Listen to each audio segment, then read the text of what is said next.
Have you ever wondered what existed before everything? Before the sky, before the earth, before the gods, even before time itself? Norse mythology gives a chilling answer. In the beginning, there was nothing except a vast emptiness and a being that was never meant to exist. His name was Ymir, and from him the entire world began. At the very beginning, there was a boundless void, ginnungagap. No light, no sound, no life, only emptiness stretching endlessly in every direction. But at the edges of this void, forces were already forming.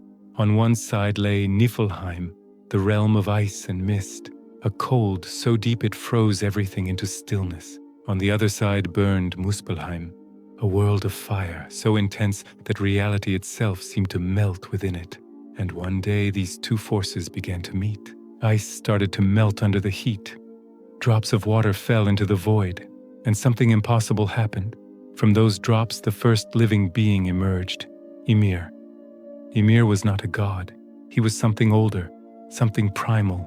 His body was immense, as vast as the universe that had yet to be formed. He had no parents, no purpose. He simply existed. And with him came another being, the great cow Audumla. She too formed from the melting ice. Ymir fed on her milk, and she in turn licked the salty blocks of ice. And this is where things become truly strange. As Audumla licked the ice, a shape slowly began to appear. First hair, then a face, then a whole body. Thus Buri came into existence in the first of the gods. But let's return to Ymir. He was not alone, even though it seemed like nothing else existed. From his own body, new beings began to emerge. While he slept, giants formed from beneath his arms. Others came from his legs. He became a source of life, but a wild, chaotic, uncontrollable kind of life. Thus, the race of the Jotnar, the giants, was born, and at that time the world belonged to them. Meanwhile, Buri had a son, Bor, and Bor became the father of three brothers, Odin, Vili, and Ve. Yes, that Odin.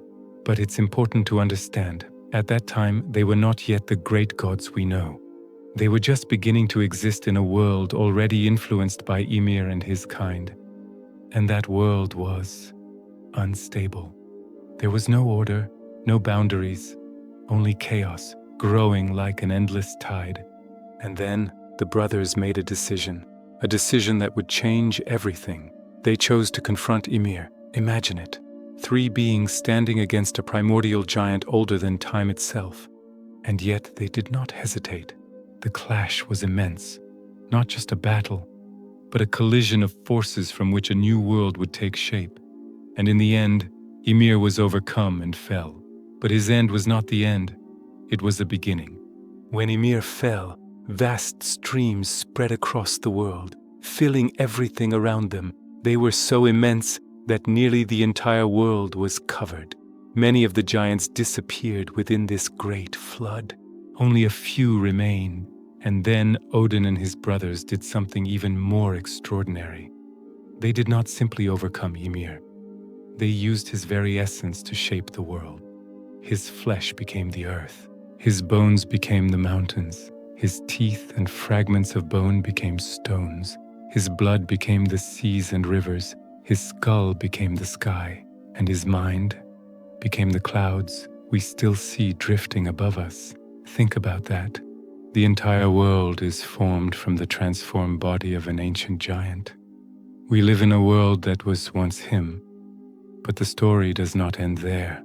The brothers did more than shape the land. They raised Ymir's skull and set it as the dome of the heavens.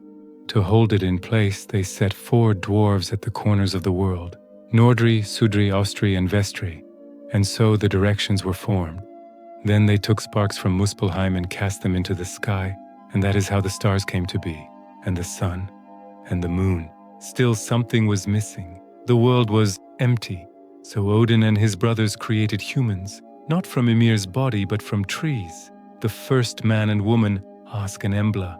They were given breath, thought, and awareness, and with that, the story of humanity began. But here is the unsettling part. Ymir never truly disappeared.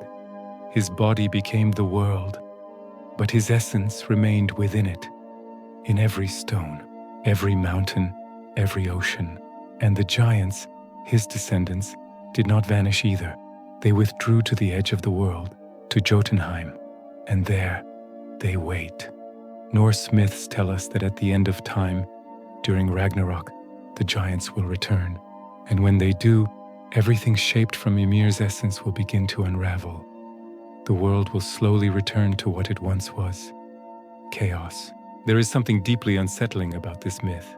It suggests that order is not natural, that the world was formed through transformation and reshaping of a primordial force, and that beneath the thin layer of reality, chaos still lingers.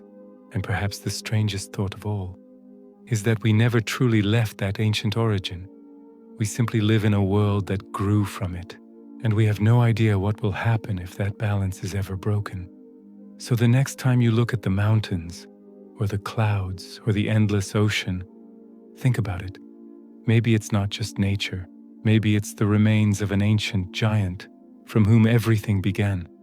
If you want more stories like this, you know what to do.